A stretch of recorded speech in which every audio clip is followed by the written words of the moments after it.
Hey, what's up? I'm KBHD here, and this is the all-new Samsung Galaxy S22 Ultra, freshly announced today, and I got some hands-on time with this new flagship. And you know what's funny? We haven't had a new Samsung Galaxy Note in 2 years, since the Note 20 in 2020. And so since then, we've had all these questions like, oh, is Samsung killing the Galaxy Note? Are they done with that line? Is it over? But I have a theory. This is a Galaxy Note. Now, obviously not by name, we're still calling this an S22 Ultra, but clearly, Samsung was looking for a little bit more of a way to differentiate the Ultra from the rest of the Galaxy S lineup and a reason to justify this $1,200 starting price. So honestly, I wouldn't really be surprised if Samsung did, behind the scenes, actually make an S22 Ultra and a Note 22 Ultra, and then look at them side by side and there's not really enough differentiating these here, and then just booted the S22 Ultra and kept the Note 22 Ultra and slotted it in at the top of the lineup, but changed the name. So yes, the phone I'm about to show you is called the Galaxy S22 Ultra, but yeah, the Note is back. So I picked this phone up and held it for the first time, and immediately all of the memories of previous Galaxy Notes come back. Now, like I said, this slots in right above the Galaxy S22 and S22 Plus. I also have a video about those two new phones dropping at the same time as this one, so if you're interested in those, definitely check that out. Link below the like button. But yeah, this is the top of that lineup. So the new design that was rumored is real. The materials feel familiar. You've got metal and Gorilla Glass Victus Plus. The flat top and bottom, the whole thing is IP68 certified. And then the shape, well, this is the exact specific shape of the Galaxy Notes of the past, just with a satin back now and the new camera layout. The satin back I love. Seems like the word Ultra is associated with like a satin or matte, non-glossy back, and I'm all about that. And of course, low-key, while I, of course, love the matte black, I think the white one here will show the fewest fingerprints if you can keep it clean. But the cameras are the weird-looking part, for sure. There is no big camera bump, no shelf on the corner like the S21 Ultra, just individual camera rings that each protrude out the same amount from that flat back. And the camera rings are shiny, and they actually match the rails of the phone for each color. But look, I don't think it looks that great. It looked pretty basic to me in the renders, and it still does. But honestly, most other phones' camera bumps look pretty lame too. Maybe this one looks a little dumber with a case on it because you have to draw around the camera cutouts, and then it looks like the letter P shape kinda. Meh, I don't know. It's a good thing you don't have to look at the back of your phone all the time. You can get a case you like or something like that. It's just a bummer because the S21 series all looked so much better. And the S22 and S22 Plus both still have this better looking corner camera bump design.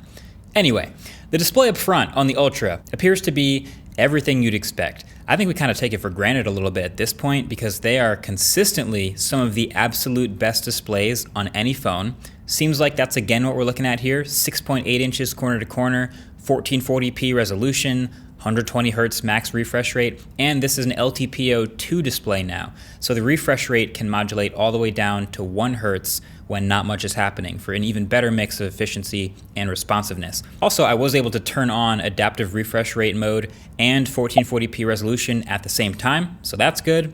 We know it'll kill your battery, but hey, you pay for a lot of those pixels, so you might as well be able to use them all. But yeah, this appears to be the world-class display we expect again. The selfie camera cutout is still top center, not taking too many risks by putting it underneath the display, and the ultrasonic fingerprint reader is still in the same spot, same size, and you've got that little curve on each side of the screen. The smaller S22s are completely flat, and I prefer that. This one curves over the edges a little bit into the side rails, just like the other Notes. You can see the little ultra-wide band cutout on the rail under the power and volume buttons. And then of course, the biggest new feature of the S22 Ultra is a feature that came from the old Notes, which is the built-in stylus, the S Pen. Like I said, it's a Note. So the beloved built-in stylus returns to the bottom corner of the phone, pops in and out reversibly. It has all the software, the screen off notes, the super low latency, everything that people loved about the S Pen before, it's all still here. And it's also funny, this year the S Pens are all black, no matter what color phone you get, but just the cap of the pen will match the color of the rails, which also matches the color of the camera rings. It really feels like this phone just picks up right where the old Notes left off, because other than the name, it basically does exactly that. Also, you might have noticed I haven't even gotten to the specs yet, but they're exactly what you'd expect as a spec bump from those older Notes. Snapdragon 8 Gen 1 chip, and it's going to have the Exynos versions in certain regions again, but it's a new 4nm chip. And then every spec other than the baseline version has 12 gigs of RAM. So it'll start at 8, but then every single other one up to 1 terabyte of storage will have 12 gigs of RAM. So you can spec it up to that high. Sounds expensive, but you can go that high if you want to. The battery stays at the 5,000 milliamp hours, which is impressive given there's now a cutout inside for the S Pen, and there's 45 watt fast charging in the Ultra and the S22 Plus, but not in the regular. No charger in the box, but it'll support that fast charging if you give it enough juice. That's like 50% charge added in 20 minutes of being plugged in. And these cameras are interesting. They're not bumped up so much in the hardware department, but there sure are a lot of new software features. So you're still looking at quad cameras, the 108 megapixel main camera, the ultra wide, a 3x telephoto, and a 10x telephoto.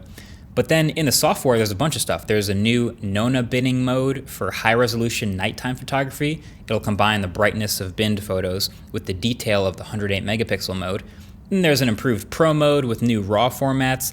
They're doing AI stereo depth mapping for better portrait mode photos. And also just playing around with the extremely limited time I had with hands-on, it feels like the 100x space zoom has even more improved stabilization that tries to kind of lock onto subjects, presumably something contrast-based from what I can tell. There's a lot of stuff I got to test on here, especially in the camera department, to see if it's actually better or more improved than last year, but that should all be in the full review. So for sure, make sure you get subscribed to be among the first to see that full review when it does come out. But yeah, I think we're pretty much all on the same page. I am very pumped to test long-term the Note 20 or S22 Ultra and all of its new features. Let me know in the comment section below what you want to know about. I mean, there's a bunch of interesting stuff. The battery, of course, is still huge. Maybe it's One UI 4.1. Maybe it's the new camera features. Maybe it's the stylus stuff. Let me know. I'll be hanging out down there to figure it out, and the full review will be coming up soon. Until then, make sure you check out the S22 and S22 Plus video if you're interested in those as well. And that's basically it. Thanks for watching. Catch you guys in the next one. Peace.